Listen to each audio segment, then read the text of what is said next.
Tokyo,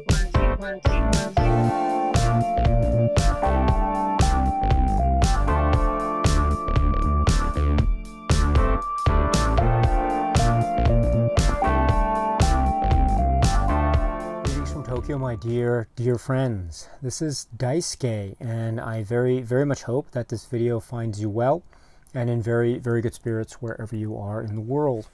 And if it's okay with you, I'd like to carry on with the wonderful viewer questions that you so very kindly submitted to this channel.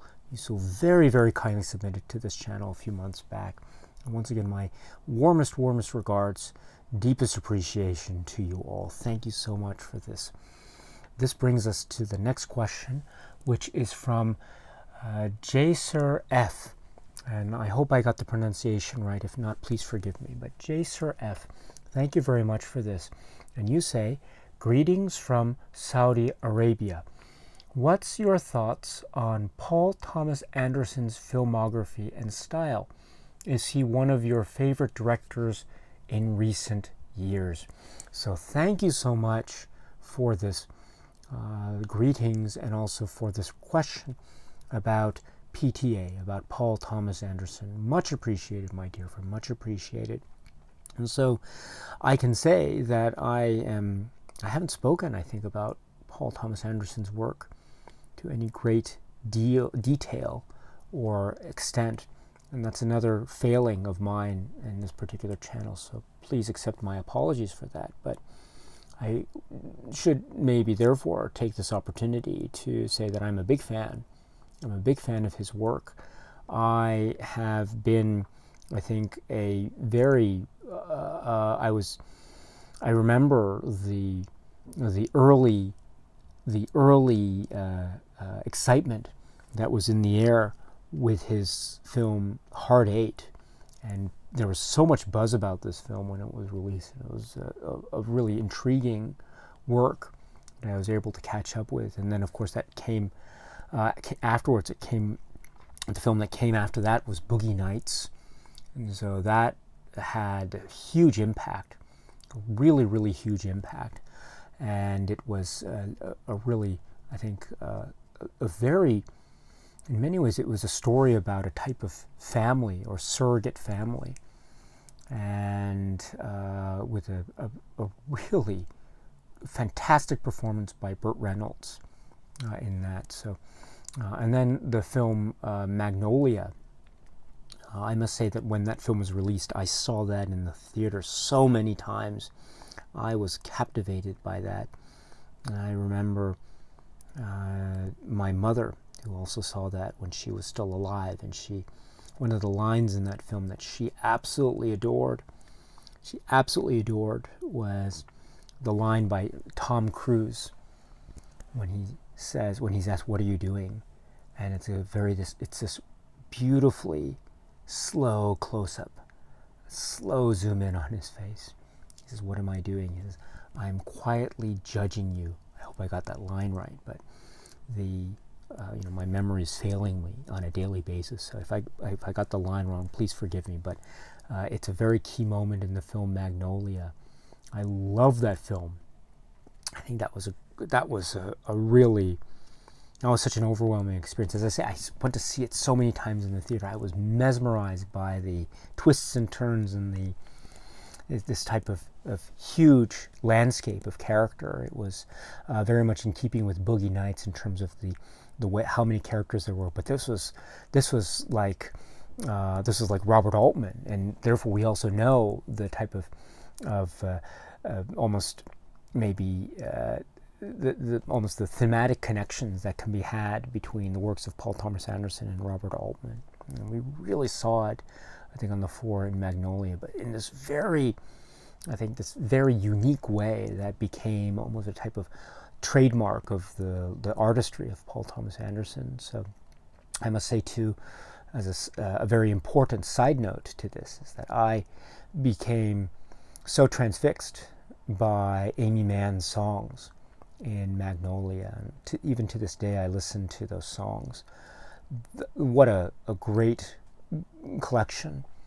And and I've mentioned maybe here and there on a random comment on a video perhaps, but thanks to Amy Mann's song Save Me, I was able to learn what the meaning of the word tourniquet was. And so what is it? Because there's a line in the song Save Me. What is it? You look like a perfect fit for a girl in need of a tourniquet. So again, I hope I got that line right too. If I got it incorrect, please forgive me. But yes, so, and of course the line of filmography just continued on, right? Punch Drunk Love, There Will Be Blood, There Will Be Blood. I saw that in the theater.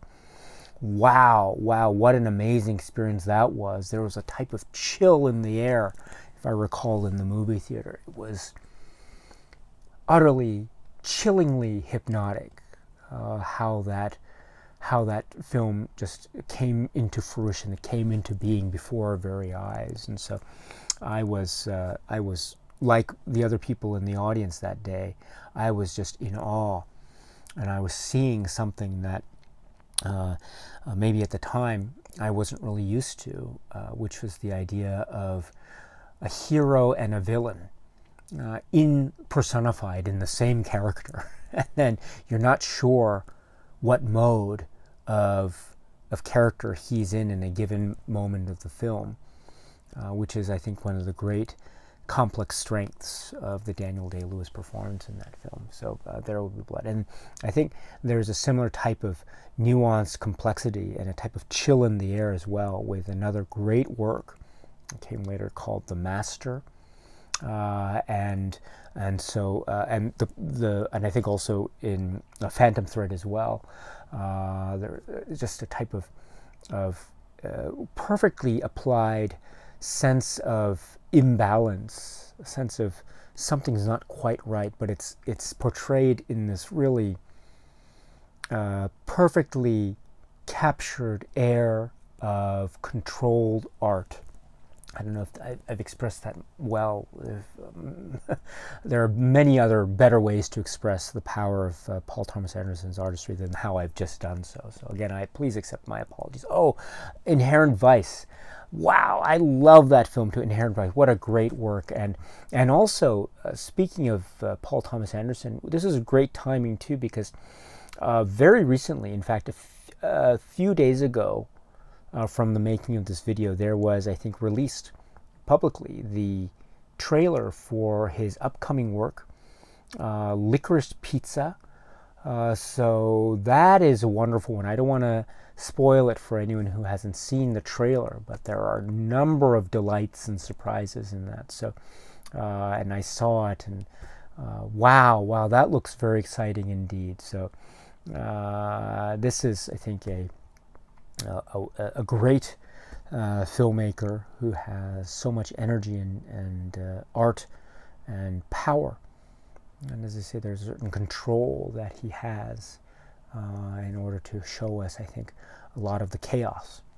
So controlled chaos, or perhaps another way to put it, a type of the element of the random that is portrayed, or the element of the chillingly unknown that's also portrayed, as well as the strength of the connections or lack of connectivity between and among the characters that he portrays. So, and I think this is, when I talk about maybe lack of connectivity, there are a number of examples that I can point to, but when I also speak about the power of the connection, I think there's a great example made in Punch Drunk Love, and that is, wow.